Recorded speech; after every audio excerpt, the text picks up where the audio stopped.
And just shout out in a couple, 3 words, what, or a short phrase, what was it that made that class super motivating or super unmotivating to you?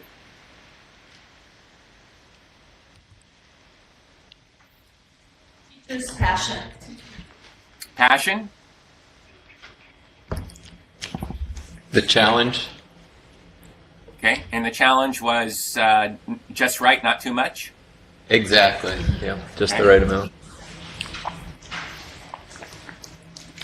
Topic. I would say topic. And what was the topic? It was just kind of interesting. It was useful. It was. For me, if I can see potential, the topic can help me find a good job position. So I'm more interested. Okay. Unclear expectations. Unclear expectations. Ooh, a classic. Anything else? Fear of failure was motivating. Okay, so the failure had consequences. I remember my undergrad, and it's been said, amongst people who plan curriculum and so forth, that basically what you plan reflects what you took or suffered as an undergraduate. And I was a Husky, so don't hold that against me. 25 years at WSU, it was 5 years at UW. And I had 2 classes, just real fast. One was super motivating and one was super unmotivating. And the super motivating one, of all things, was the statistics class. And part of what made it motivating was that I knew I was going to have to use it as a psych major.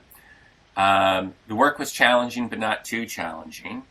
It was carved up so that every 2 weeks we had to turn in homework, and then the other set of 2 weeks, every 2 weeks we had exams. So it was constantly on top of us. It was very clear that studying paid off in terms of higher grades.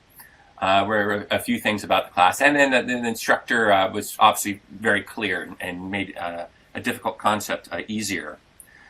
The most unmotivating class I had as an undergraduate was a physics class, which is kind of surprising because I love physics. And it actually turned me off of the natural sciences and engineering and turned me into psych. And part of the problem with that class was that it was all equations. I didn't understand why all the equations were important. I understand now that eventually I was going to have to know these things. It just didn't seem like a fun place to start.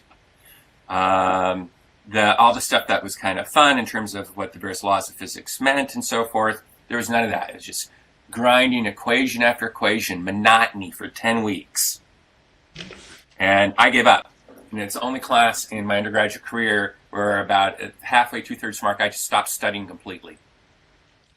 Funny thing about that, though, was I remember showing up for the final exam because I'm just kind of obsessive compulsive that way. And as I was showing up to class, sitting there, having no idea what the prof was talking about. And I remember going through the exam, and it was almost kind of feeling like, I have no idea what that is. Oh, I think I might can answer that question. I was the first one to leave the exam. As a glutton for punishment, I actually went back after the grades were posted to see how awful my grade was. I got a B+, which actually really angered me. And the reason it angered me was I'm looking at this and saying, okay, well, it didn't harm my GPA, but, I was averaging 30% on the exams, and it's like, and I felt like I knew almost nothing. I felt like I'd given up, and yet I was doing better than average? How can that be? And so that kind of affected me.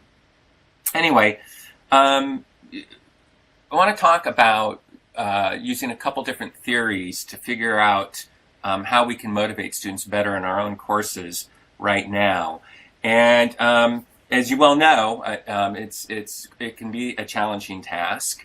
The students don't study as much as we think that they should. The most recent stats we compiled, at least I think it was just in the Carson College of Business, was they spend about 30 hours per week, full-time students, on their going to class and studying, and that was it. It used to be worse. I remember one time Chuck and I were in a meeting early on in the days at the Teaching Academy, and we were looking at the NESE data when the first time we did NESE, and it came back that the students were studying 11 hours per week. outside of class. And Chuck and everyone else, we all kind of looked at each other and we're like, nah, that can't be right. That's way too high. He said, no, that's total, not per course. And we looked at each other, nah, that's way too low. And the student government was in on that meeting, and they all said, no, that's right. Part of the problem that we face, that our students face, is, we're in competition for their attention. They got so many different activities going on, many extracurricular, many co-curricular, and many worthwhile co-curricular activities, not worthwhile, obviously. And if they're a full-time student, 4 other courses besides the one you're teaching. How do you win that contest for their attention? I think it's a reasonable question to ask, maybe a bit competitive, but it's a reasonable question to ask how it is that you're going to win that particular competition. It won't happen simply if you're super clear at the podium. That's probably a necessary condition, but by no means sufficient. So it's not just that you have to get up there and you do your part and you do your job and they get it or they don't get it, they try or they don't try. I am arguing that wouldn't be a very successful way to motivate students. I personally believe that it's my job as an instructor to motivate my students. And that maybe a somewhat controversial statement. I've met other faculty who disagree with that statement. But I don't want to leave it up to them. Part of the reason is that how well a student does and what that student retains at graduation doesn't just affect that student. It affects all the other WSU students. Pardon me for using a little bit of business speak here, but it's our brand. It's our brand image. When employers come and hire, and you got a student who didn't learn much and didn't retain much, and say, "Well, hey, I've met WSU graduates before. Why would I want another?" Right? That's not acceptable to me. And so it is, I think, our business to make sure that students learn sufficient amount of skills and knowledge, whether they want to or not. You may not agree with that perspective or not. It motivates me to try and think about these things and try to get students to work harder in the classes. So I just kind of want to put that out there before I get into these particular theories. Now, one of the frustrations I hear from many faculty is like, well, students today, they don't want to study, they're here to party, whatever sort of excuses, they have no interest in coming to class, et cetera, et cetera. And we see these behaviors all the time. Faculty, and we're not making this up, this happens, right? But to look at that behavior and then try and come up with an explanation for that behavior and say, well, it's the students. The problem is the students, is an example of what psychologists call the fundamental attribution error, which is that we as humans have the tendency, when we look for explanations, particularly for undesirable behaviors, to say it's the person, it's who that person is, it's their personality, it's their intent, it's their work ethic, it's something internal to them. So we're biased to come up with explanations and come up with these internal explanations about them, as opposed to external explanations say, well, it's not necessarily who they are, it's the environment in which they find themselves. Managers do this all the time too. Why are my employees so unproductive? Because they're lazy. We actually have a term for that measure. We call it the lazy attribution error. Some of them may not have a very good work ethic, but if all of them seem to be that way, a more likely explanation is that it's the environment. Now, this is a good news, bad news kind of thing, if you can counteract this fundamental attribution error. It kind of feels like bad news, because what I'm suggesting here is the blame's not so much on the students, it's on us, the faculty. And who likes to blame themselves? And that's kind of bad news, right? But the reason that's good news, actually, to the extent that it's true, we're talking about bias, and there's no guarantees here. But the reason it's good news is because you can't change adults' personalities. You can change how you teach. If it really were all about the students, then we're stuck. What are we going to do? Okay? If it's not all about the students, it's only a little bit about the students, and it's a lot about us and how we design our courses and implement them, then that's something we can change and perhaps change the situation. Now, my perception of sort of how much is environment versus kind of how much is the students, these numbers are a little bit pulled out of thin air, but I don't know, they sound kind of right, which is, when I think of it, a distribution of, say, 100 students in a class, I think there's 10 to 20 students who are what I call untouchables. There's something going on in their lives. It's such a powerful distraction. It can be a health issue. It can be a family issue. It can be a college adjustment issue. Whatever it may be, there's very little you can do to touch them or reach them. At the other end of the distribution, say another 10 to 20 students, who I call, they're teacher-proof. Doesn't matter how bad the class is, they're going to work hard and figure it out. In part because maybe they're concerned about protecting their grade. There may be other motivations in there as well, and they certainly have the ability. But they're going to succeed no matter what's thrown at them. In between the untouchables and the teacher-proof, it's the giant middle, say 60 to 80% of the students, who are touchable, who, in my experience, will react positively or negatively to how you design your course in terms of trying to motivate them. In other words, the vast bulk of your class can be motivated, or they can be unmotivated. Much as some of the examples some of you were thinking of in your undergraduate experience in classes that you found unmotivating, right? You wouldn't say that, well, hey, I was just some people might say it, but most people would say I was a lazy student. They'd say, it was a terrible class. So that's kind of the premise. Before I dive down into a couple theories of motivation, any quick comments or questions or maybe disagreements with any of this, with my premise?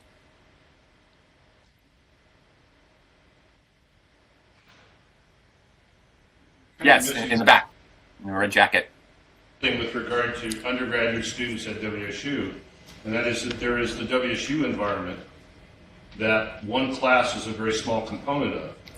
And there is a certain cultural differentiation of the students, because some of them, when they go to study, well, that's not what their friends are doing, okay?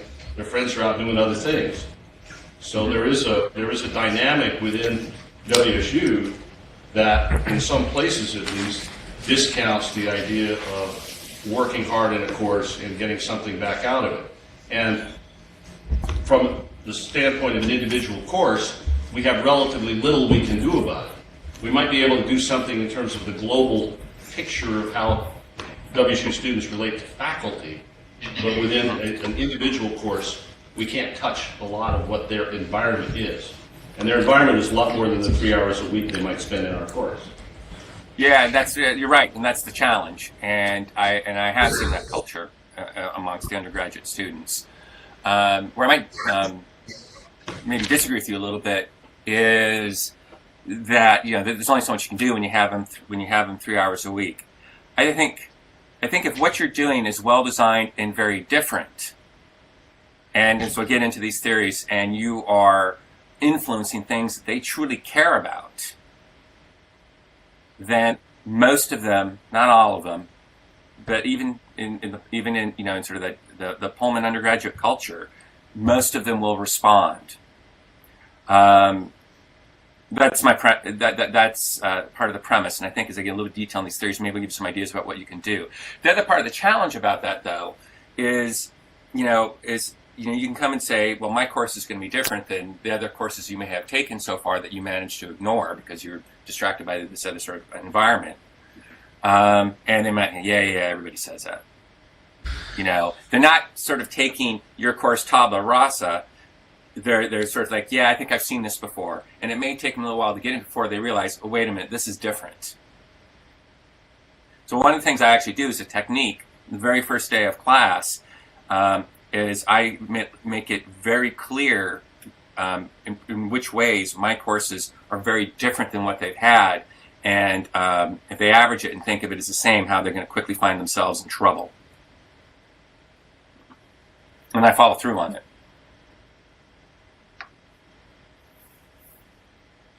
But I understand that frustration, and I understand that culture. And one of the things now is, as Associate Dean for the Carson College of Business, and I've been touring many courses, many classrooms in Pullman, and and seeing that. A lot of students skipping classes, I think, for very many of the reasons you reach. I've also seen the opposite. I will embarrass him. I'll embarrass Chuck here. I visited his class, and I didn't see that.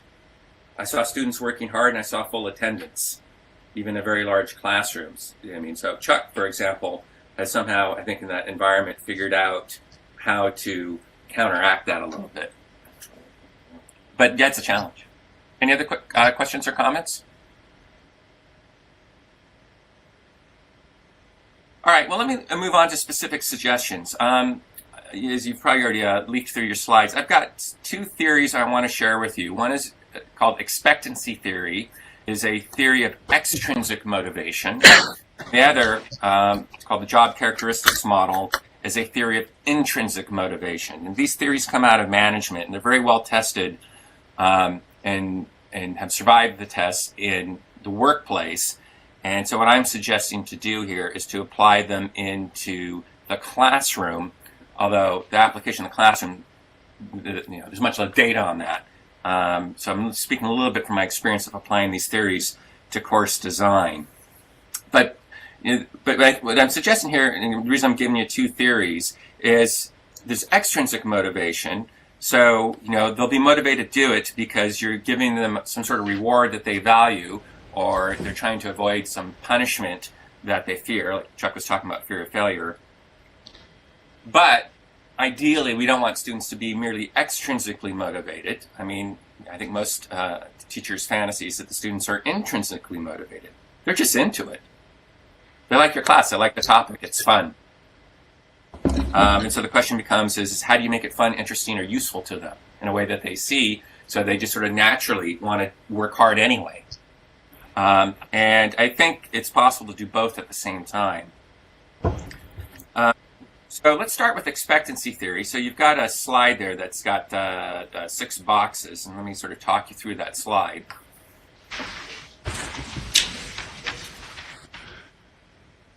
So the idea of expectancy theory, it's just a theory of, I'll start with it in the workplace context from which it comes, and then we'll apply it to the classroom context. In the workplace context, it's a theory about employees' expectations. What do they expect will happen if they do certain things or don't do certain things? And so you look at this diagram, and it basically, at the left side, upper left there, it's, person exerts work effort. They're motivated. They work hard. And then the arrow says to achieve, they're working hard for a reason, because they expect that they will achieve performance standards, that whatever tasks or performance standards are laid out for them, that if they work hard, they believe, they expect, they can achieve them. And this particular link, if you look at the box underneath that arrow, is called expectancy, which is confusing. It's the same name as the theory. It's a badly named theory, but it is what it is, and it confuses you. Think of, albums where the first track is the same name as the whole album. Anyway. And there's a set of questions that they might ask around that, such as, can I achieve the desired level of task performance? If my boss tells me I have to sell so much by this particular date, do I believe I can actually pull it off? So that's the type of question they might ask themselves.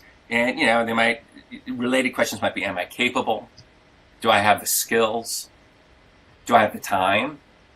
Have they given me the resources?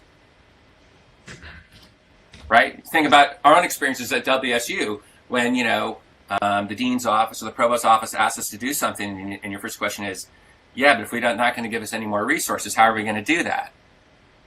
That's an expectancy question. Not in the dean's office, though. I see that from the other side. Joke. Anyway.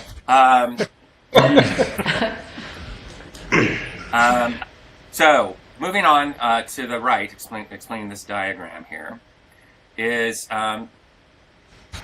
even if they believe that they're capable and they can achieve the task performance, they want to know, and the question here is, do they expect that hitting these performance targets will actually lead to outcomes? Is there any consequence for it? So if I hit my sales targets, is there any consequence for doing so? If I miss my sales targets, is there any consequence for that? So one of the questions that we all ask, and we've asked it since we were small children, is, are there any consequences? That's the so-called, from the box underneath that arrow, the instrumentality question. It's called instrumentality because the question is my performance instrumental to achieving certain outcomes? So if I do as you ask, what happens next? What do I get? Seems like a very selfish question, but here we're talking about extrinsic motivation. And then the last box there on the right, which is basically, okay, so there are outcomes or there are consequences. Yeah, but do I care about them? Is it a big consequence or is it a trivial consequence? Is it a really big raise or is it a 1% raise? Is it a really harsh punishment or is it a slap on the wrist? These kind of questions that people may ask. And sometimes, in dysfunctional work environments, when they ask these questions about what they should expect, they come up with really bad answers. I mean, by bad answers, I don't mean incorrect. I mean, just, gosh, that's sad to see that. For example, if we're talking about the expectancy portion, so that first link there on the left, they might say, well, my boss won't tell me what, she really wants. The expectations are so unclear. How can I possibly hit any performance target if I don't even know what they are? That was an example from an unmotivating class. It was unclear what the instructor wanted. Same thing in the workplace, right? It's impossible to complete the task in time if they're not going to allow any extensions. One that you hear. Some people say, I'm no good at this. I wasn't trained. That could be a confidence issue. Another one is, well, I can control how hard I work, but I can't control what my teammates do. And so far, is my work any good? Have I gotten any feedback that I'm even on the right track? So if those are the answers to these questions, then that sense of expectancy is going to be much lower. That link's going to be much weaker. Similarly, the second one, instrumentality, and some bad answers that workers might come up with are, well, hey, nobody reviews my good work, so nobody knows that I'm even hitting the performance targets. So there's not going to be any consequence for hitting those performance targets. Another very common one. It's really political here. People don't get what they deserve. People don't get rewards, promotions, raises, etc., opportunities because they did as they were asked. It's because who they know, or something kind of unfair like that.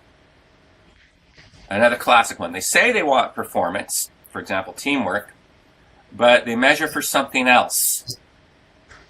Individual sales work figures. Or to take a rather painful example we've all experienced, they say they want us to do a good job teaching. What do they reward for? We think.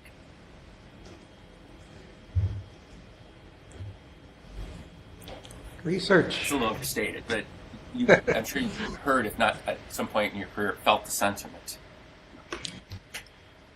So that tends to lead to a weak instrumentality.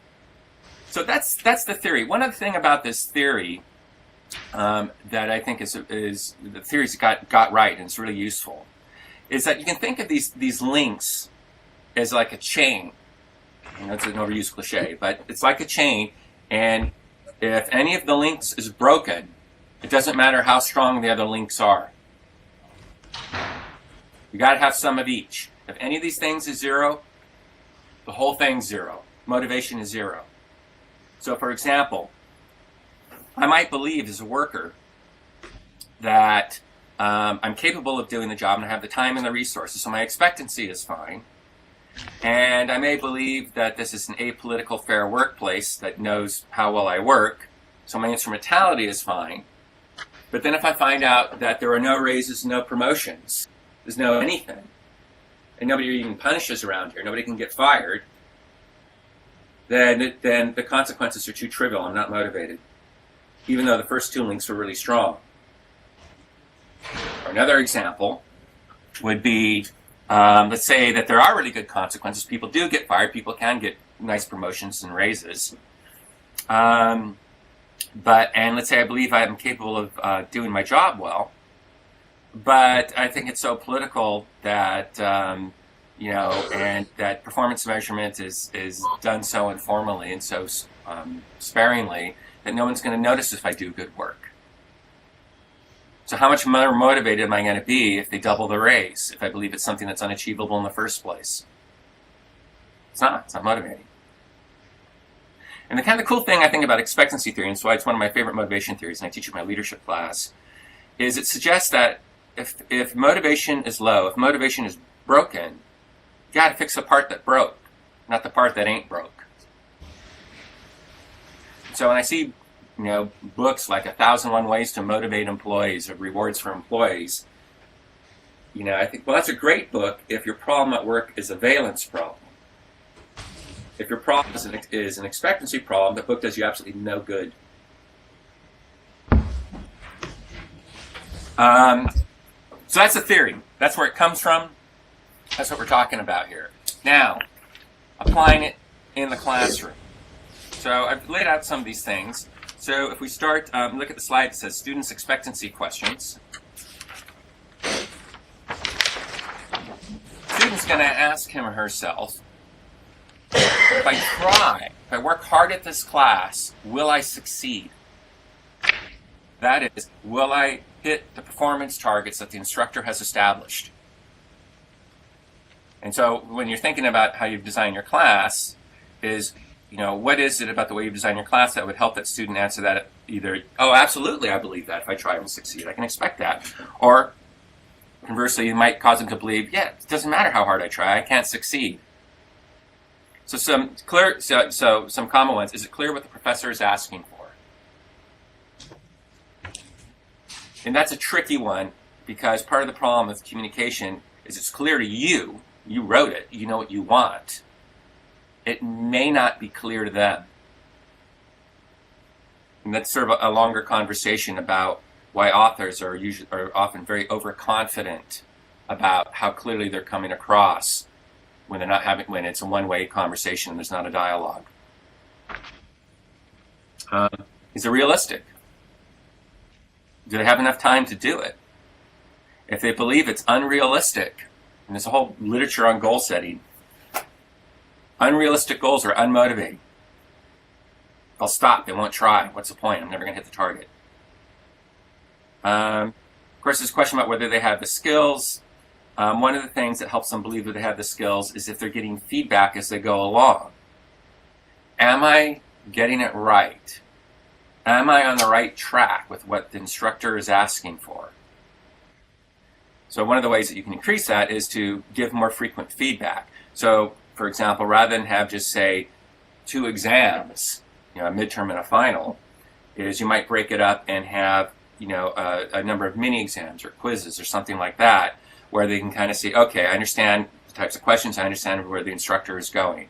Or if you use multiple papers, you get paper back with adequate feedback that says, okay, this part was really good, this part isn't working so good, you need to work on this for your next similar paper. But they need to get that paper back with feedback before the next paper is due, so they can iterate. And I know that sounds really obvious when I say it, but I've seen a lot of classes where that's not happening. Another big one, group projects. There are a number of students who feel that they can work hard, but they can't control what their group mates do.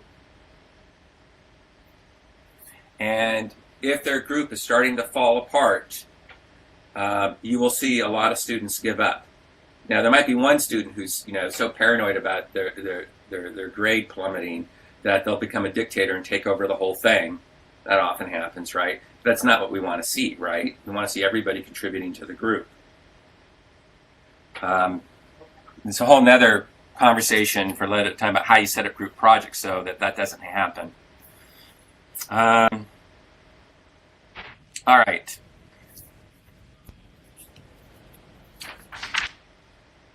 Instrumentality questions that students might have. I've got a whole bunch of those if you go to that page of the handout. And I sort of categorize them under sort of two mirror sides of a question. First one is, if I succeed, will I be rewarded? For example, and in the classroom, we're pretty much talking about rewarded with higher grades, for the most part. And if I fail or misbehave, am I actually going to be punished? Why would they believe that, or why would they not believe that? Well, it kind of depends on how you run your course. So, for example, if I score a good on the rubrics, is my grade going to be higher? Well, not if I think this is the type of instructor who gives everybody A's, or conversely, some who just give everybody C's. If they believe that, and sometimes they'll believe that when it's not exactly quite true, then there's no instrumentality. It doesn't matter how hard they work; they're going to get the same grade. So why work harder? If I speak up in class or even go to class, is my grade going to be higher? So is there a connection between attendance and talking in class, more for smaller classes, but even in larger classes, attendance? Does that affect their grade?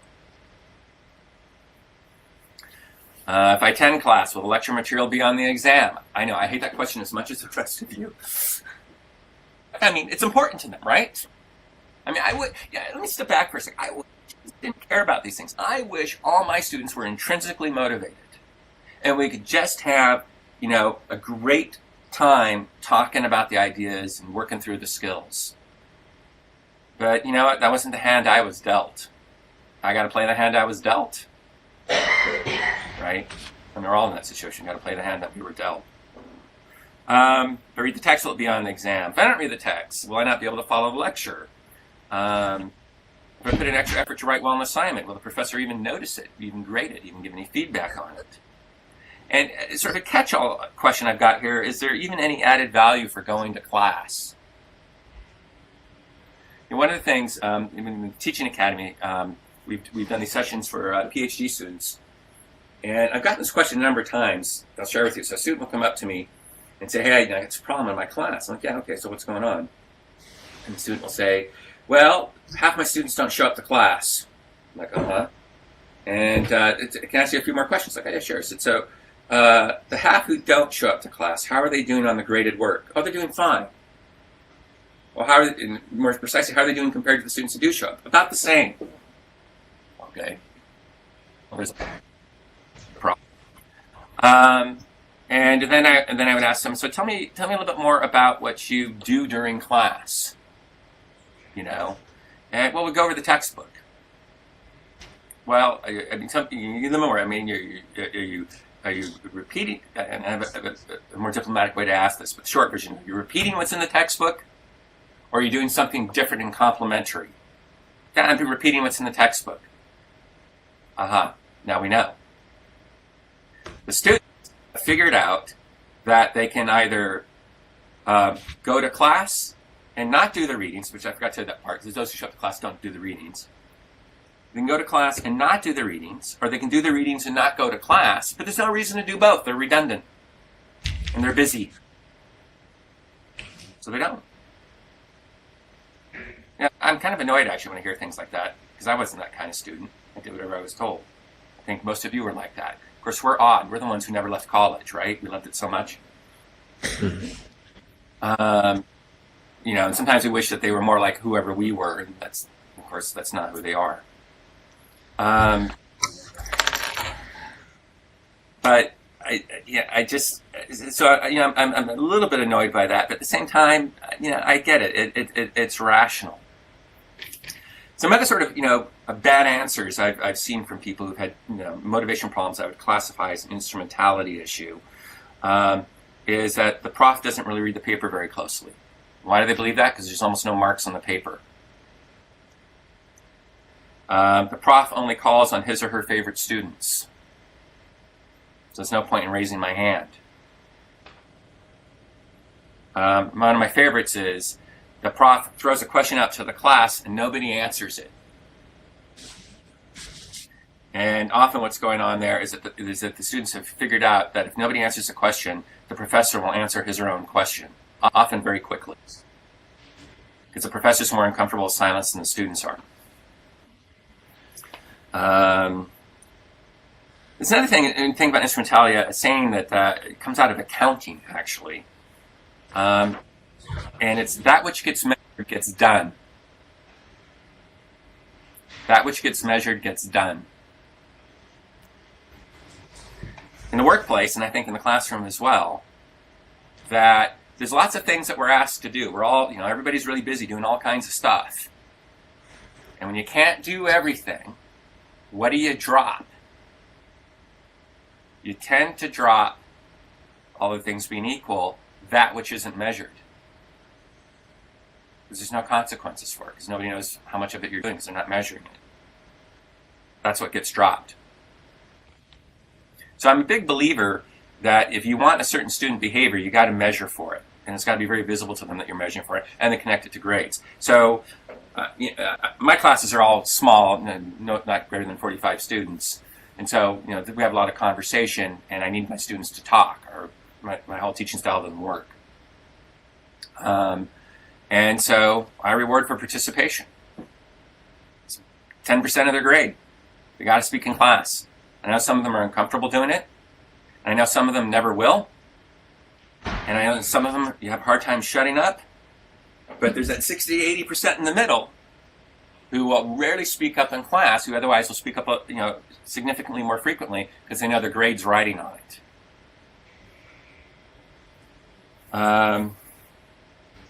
So, course design issues based on this. Make sure there's variance in the grades that you give out. Don't give all A's or all B's or all of the same of anything. There's got to be variance. And students have to believe that there's variance. One of the ways, by the way, I make students believe it, I'm preparing for my first class tomorrow, and I show them this. Can you read that? Is that visible?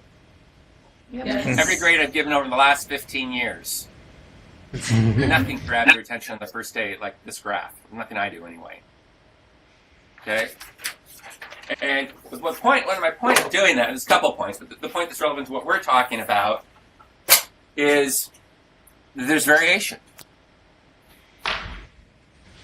They can get A's, they can get C's, they can get D's. It's up to them. All right, what else do I want to say about that? See how we're doing on time here. So, before I go into the theory of intrinsic motivation, any sort of questions or comments about applying expectancy theory?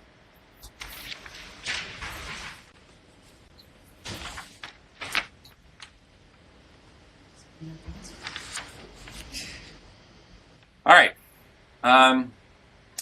Take a look at the slide that says the job characteristics model. This again comes out of the workplace. It's the theory of intrinsic motivation. It tends to be for many employees, not all employees, if you give them a job description, what features should it have for them to be intrinsically motivated to do it? In short, what makes the job so fun, so interesting, so personally rewarding that I can't believe they pay me to do it, I'd do it for free. And so to get the particular outcomes, if you look at the right column, you want them to be motivated, you want them to be satisfied with their work, you want them to be effective at work. Same things we want in our classroom. For them to be motivated, satisfied, effective, there's this mediating variable called the critical psychological state. And there's 3 parts to it. They have to basically believe that their work is meaningful,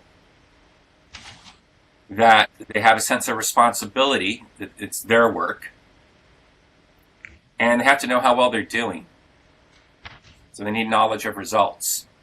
And so moving left then, that left column, the core job characteristics, these are the specific features of a job, the characteristics of a job, that tend to produce these psychological states which lead to these outcomes. So if they want work to be meaningful, it's going to be more meaningful to the extent that it uses a greater variety of skills. And it's probably going to be more interesting, and it's going to be less monotonous, and some other benefits that also help with satisfaction. Applying this to the classroom as we go here, one of the problems with the giant lecture halls, I think, is captured by this theory. And in the giant lecture halls, there's very little skill variety. It's fairly passive. You sit there, you take notes, and then you study for multiple choice exams. Right? When you got hundreds of students, it's just the sheer scale of the thing. Often we feel that's all we can do. But the problem with that is it's not very interesting to the students, and it's less meaningful to the students. Because they're not practicing a variety of skills they're going to use. Rarely in life, again, will they take multiple choice exams, except to get their driver's license and maybe pass, some professional exams. They would rather sort of wrestle and work with the subject and talk about the subject than just sit there and listen about it, although, better lectures can help in this regard, but still, it's just low in skill variety. I'm going to skip down to task significance. This one's fairly straightforward. Task identity is a little bit cryptic. How significant is the task? So when it comes to the classroom, whatever it is that you're having them doing, or whatever the subject matter is it significant to them? Is it something, for example, they believe they're going to use later? That one's big. Or they believe it's something they'll never use again. I'm always worried about that one. In my class, every time I switch to a different topic, I'm always selling the topic. Here's why you need this topic. And if you don't learn this, here's all these awful things that are going to happen to you in the workplace. I like horror stories. Another thing that make the task significant is to say if they're writing a paper. If they're writing the paper about, it's a little bit easier to do in, say, a class on leadership in business school. But one of the things is, have them, instead of writing about some company they've never heard of before, never interacted with, and never will, I can have them write about an experience that they've had at work or are having at work, and how might they solve it. It tends to be a lot more meaningful. Task identity refers to how much you identify with a task. Is it basically being yours, where you can look and say, hey, I did that. Group projects undermine that, by the way. Autonomy, it's fairly straightforward. Are they working on it by themselves? Do they have any discretion? Do they get to make any choices? Are they simply doing exactly as they're told? Or, again, for another problem, difficulty with group projects is they don't feel autonomous because the rest, it's not, that wasn't my work. So-and-so in the group did that part. And then finally, what kind of feedback are they getting? Do they know? Do they have any objective feedback about whether they are grasping whatever it is that you're teaching? Because if they don't get any feedback along the way that they're not grasping it, then why would they know that they're not grasping it? If they don't know that they're not grasping it, why would they work harder to grasp it? So you need to get the feedback from the task. So as mentioned a few minutes ago, part of what you want to do is to allow them to iterate across multiple quizzes, exams, papers, assignments, whatever it might be, and then give them the feedback along the way. So those are, I think, some of the design features that tend to lead to a more intrinsically rewarding experience for the students. Again, I don't quite have the data to prove that in the classroom situation. Maybe it's a study I'll get to one of these days. But this model has received quite a bit of support in the workplace context. So let me, coming up on 12:57 here, let me just sort of stop here and see what specific questions you may have about any of this or anything else related to motivation that maybe you're hoping we could talk about. What are some considerations for designing effective group work? that keeps the students? First consideration should be is it should really require a group. If it's possible for a smart individual working hard to do it alone, then you will very often have a smart individual working hard alone, annoying the rest of the group. Often we give group projects not so much to, and I'm guilty of doing this early in my career, I'm going to talk about myself, but I have, I know others who have, I did it because I just didn't want to grade that many papers. So if I had 5-person groups, I mean, that's 1/5 of the papers to grade, or 1/5 of the projects to grade. That's a lot. Obviously, that's a lousy reason, popular reason, but it's a lousy reason. And so what should be better is that there's something about the size of the task that's impossible for one person to do alone.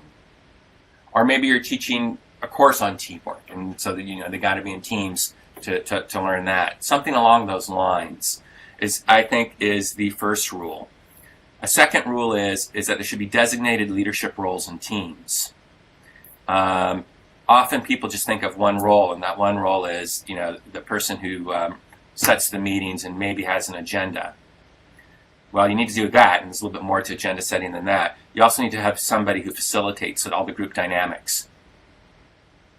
Somebody who's sort of the natural diplomat of the group, who pays attention to, well, who's contributing, who's not contributing, who's struggling, who isn't struggling, who's speaking a lot, who have we not heard from. Kind of the things that we as teachers do in the classroom, actually. That kind of facilitation is another big one. There needs to be devil's advocacy, either built into the process or given as a leadership role, is another major one. Group contracts are really helpful. So they start out with a contract. So for example, what happens if somebody skips a meeting? What's their obligation? And then of course those contracts have to be enforced, or they're just a piece of paper. So those are a few things that seem to help a lot with group projects. The other big thing, of course, which you may have heard before, is don't let them form their own groups. You need to, and not by neighbor, not by alphabet. It should be done by skills. So there's certain, often you would put people in groups because the reason that no one person can do it well is because it requires a greater variety of skills than one person has. So what you need to do is make sure that there are different skill sets. And I would measure for those skill sets, not by demographic diversity, but by functional diversity.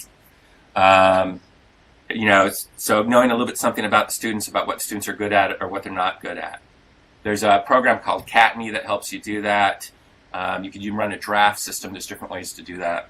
So those are the first that come to mind. It's a good question. Other questions?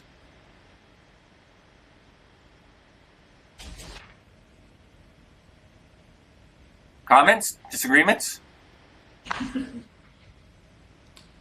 I'm working with finding a balance between autonomy and enough specific direction. And having just done my annual review, I'm feeling like this is really fresh in my mind from last semester, right? So. Okay. I teach a class where the students have an awful lot of autonomy to generate their own project and develop it. And so therefore, the directions I give, I feel are kind of clear for the process, but they aren't specific to what each of them is doing. And that amount of freedom is frustrating to them. And so my next challenge now for this next semester is how do I help them build up to feeling confident that they have the knowledge and skills to do what they need to do, even if the directions aren't specific to, put a period here. It needs to be open enough for everybody's project and narrow enough to give them all some general direction. So this is an ongoing project where you're doing this? Yeah, each semester it's an ongoing project, yes. So, yeah, and it's difficult to think of specifying possibly everything, even if you could do it. You wouldn't want to overspecify, right? So I think you're right to look for a balance. Part of what I've seen a lot of people do successfully with semester-long projects like that is, they'll start out with sort of the basic boundaries, and then they have lots of different check-in points and lots of different deliverables along the way.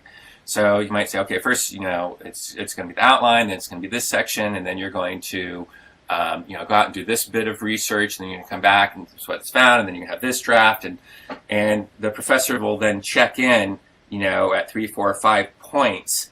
And so what happens is if they start to go, you think, well, that's not what I meant. They're kind of going off this way. You can kind of, before they too far going off this way, you can kind of, no, you need to come back this way. And again, I think it's part of that process of iteration. But in terms of what we've talked about so far, it's also giving them that feedback, right? It's like, no, you haven't quite got it. Make this adjustment. And then they'll come back. It's like, okay, I got this part right. This part you still haven't adjusted. This part you went too far in the other direction. So now what you need to do is this. And I think if you do that, you'll probably get more of the product that you want, and they will also feel that they believe that they're giving you what you want. The one other thing I'll say about that, the trick with ambiguity, is we try and get students to love ambiguity. It's one of the hallmarks of intelligence, right? Is that, and I think I have a retired professor here who used to struggle with this all the time. Fantastic teacher, really loved to soak his students in ambiguity, and they hated him for it. When his evaluations came around, of course, 6 months to a year later, he'd get all these letters saying, I didn't know what you were doing at the time, but now I get it, and gosh, thank you so much. I'm doing so much better at my job, professor, because you did this. But he would get these really mediocre teacher ratings because they didn't see it at week 15. And part of what he needed to do, and we had conversations, and he made a little bit of adjustment, but probably not as much as he needed to, is figure out what kind of ambiguity students can deal with and learn from, and what they really hate. And the short rule of thumb on that is they hate any ambiguity that determines how they're going to be graded. So it should always be very, very clear as you can make it exactly what their grade is based on.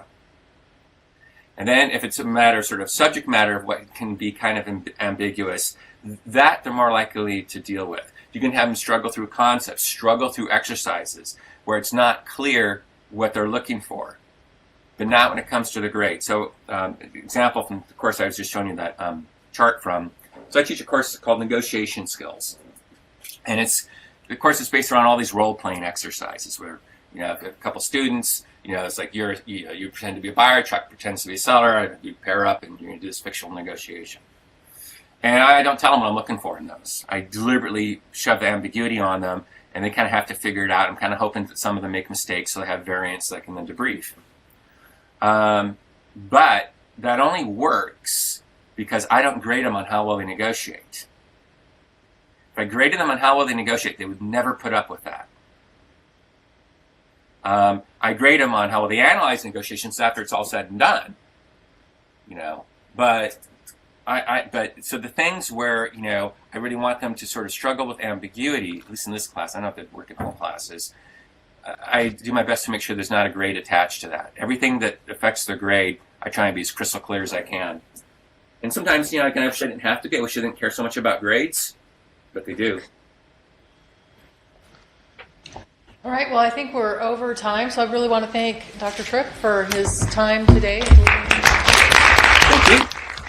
Thank you for your time. I also want to mention the next faculty-led workshop is Thursday, February 16th. Joy Egbert from the College of Ed will be presenting on creating engaging tasks through technology use.